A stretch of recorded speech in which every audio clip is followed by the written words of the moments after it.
एक इशू ये है कि अभी इमरान खान भी 3 हलकों से खड़े हो रहे हैं, पार्टी ने ऐलान कर दिया है। एक फैसला महफूज है कि उनकी जो सज़ा है वो तो सस्पेंड हो गई थी, मगर जो कन्विक्शन है वो भी सस्पेंड हो जाए ताकि वो इलेक्शन लड़ सकें। बाकी केसेस तो अंडर ट्रायल हैं। अगर इमरान खान साहब अहल हो जाते हैं तो बगैर कैंपेन के भी आप लोग उनका मुकाबला कर पाएंगे, क्योंकि वो कॉन्फिडेंट हैं कि हम इलेक्शन जीत जाएंगे। जी बिल्कुल, हम उनका हर सूरत में मुकाबला करेंगे और हम समझते हैं कि अब पाकिस्तान के लोग जान चुके हैं कि जो 4 साल उनका इक़्तिदार था वो पाकिस्तान के लिए एक डरावना ख्वाब था। ये उनके 4 सालों की मुआशी पॉलिसियां हैं जिसका नतीजा आज अवाम बदतरीन महंगाई की सूरत में भुगत रहे हैं। और आपने अभी देखा है कि अमेरिका के अंदर किस तरह एक स्टेट ने सदर ट्रंप को इस बुनियाद पे नाअहल करार दिया है सदारती इलेक्शन के लिए कि उनकी ईमा के ऊपर, कैपिटल हिल के ऊपर हमला किया गया था। मैं समझता हूं कि इमरान खान साहब को तो 2014 में जब इन्होंने पार्लियामेंट पे हमला किया था उसी वक्त नाअहल करार दिया जाना चाहिए था। ये हमारी नरमी थी और बुर्दबारी थी जिसका उन्होंने फायदा उठा के दूसरी दफा GHQ के ऊपर, फौज की तंसीबात के ऊपर, जिना हाउस के ऊपर, शहीदों की यादगारों पे हमला किया है।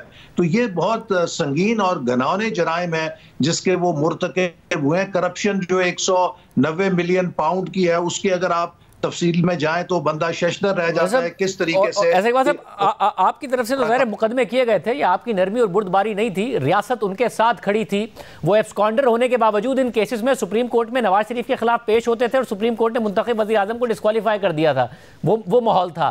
आज माहौल बिल्कुल उल्टा है कि उनके खिलाफ सख्तियाँ हो रही हैं और आपको अब नवाज शरीफ साहब अहल हो गए हैं, मगर आपको लग रहा है कि ये बहुत लॉन्ग टर्म चलेगा, कुछ अरसे बाद वापस सिचुएशन उलट नहीं जाएगी, पलट नहीं जाएगी?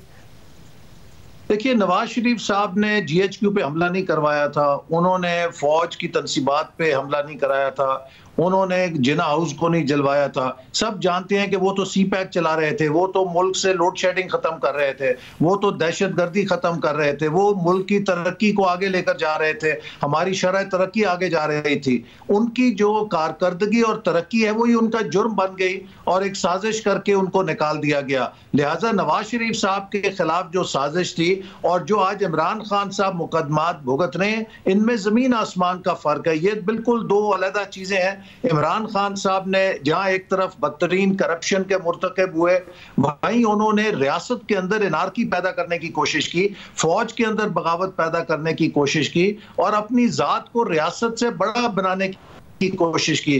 तो मैं समझता हूं कि ये जो मुश्किलात हैं उनकी, इसके लिए वो किसी को इल्जाम नहीं दे सकते, उनको खुद एहतसाबी करनी चाहिए, उनकी जमात को करनी चाहिए। ये तमाम मुश्किलात उनका फरमाइशी प्रोग्राम है। They asked for these troubles through their own actions. तो अब इसलिए अब उनको कानून का सामना करना चाहिए। मगर ऐसे बात साहब, इस सब में जब आप ये कह रहे हैं कि आपको नजर आ रहा है कि आपका मोमेंटम बन गया है और आप मुकाबला करने के लिए तैयार हैं, तो जब मुकाबला करने के लिए तैयार हैं तो फिर ये मुतालबा करेंगे कि तहरीक इंसाफ को भी फेयर चांस दिया जाए। ये अगर उनके नॉमिनेशन पेपर्स छीने जा रहे हैं, नहीं फाइल करने दिए जा रहे हैं, ये खत्म हो। आप अगर फेयर मुकाबला करना चाहते हैं तो फिर ये मुतालबा कीजिए। जी जी बिल्कुल, हम समझते हैं कि हर सियासी जमात का हक है कि उसके पास फेयर चांस होना चाहिए, लेवल प्लेइंग फील्ड होनी चाहिए। और PTI के वो लोग के जो 9 मई की साजिश में शरीक नहीं है और जिन्होंने एंटी स्टेट एक्टिविटीज नहीं की हुई हैं, उनको बिल्कुल, मेरा नहीं ख्याल कि उनके खिलाफ कोई मुकदमा है या उनको किसी मुश्किल का सामना है और उनको हक है कि वो इंतखाबी अमल में हिस्सा लें। अलबत्ता जिन लोगों ने 9 मई के अंदर हिस्सा लिया कार्रवाइयों में, उनको यकीनन कानून का सामना करना पड़ेगा। बल्ले का निशान भी उन्हें दिया जाना चाहिए। तमाम पार्टीज के जो इलेक्शन है उन पर ऐसी नजर नहीं रखी हुई है इलेक्शन कमीशन ने जैसी उन पर रखी हुई है तहरीक इंसाफ पर। बल्ले का निशान ही अभी तक सवालिया निशान हुआ है। जी, वो तो उसके लिए उनको पॉलिटिकल पार्टीज एक्ट की जो रिक्वायरमेंट्स है उसको कंप्लाई करना पड़ेगा। हम सब उसको कंप्लाई करते हैं, तमाम जमातें उसके तहत अपना होमवर्क करती हैं, अपने बुक्स को मेंटेन करती हैं, हिसाबात देती हैं। PTI भी अगर उस कानून की जो तकाजे हैं उन्हें पूरा करेगी तो यकीनन उन्हें कोई मुश्किल नहीं होगी। लेकिन ये कहना कि वो सिर्फ लाडले हैं और उनको किसी कानून के सामने जवाबदेह नहीं होना, तो शायद अब उनका लाडला सीजन खत्म हो चुका है। अब उनको आइन और कानून के मुताबिक चलना होगा। मगर सबसे ज्यादा पहले सबसे ज्यादा लाडले थे, अब सबसे ज्यादा जवाबदेह ठहराए जा रहे हैं, तो एक्सट्रीम है दोनों तरफ, कोई दरमियान है नहीं इस मुल्क में।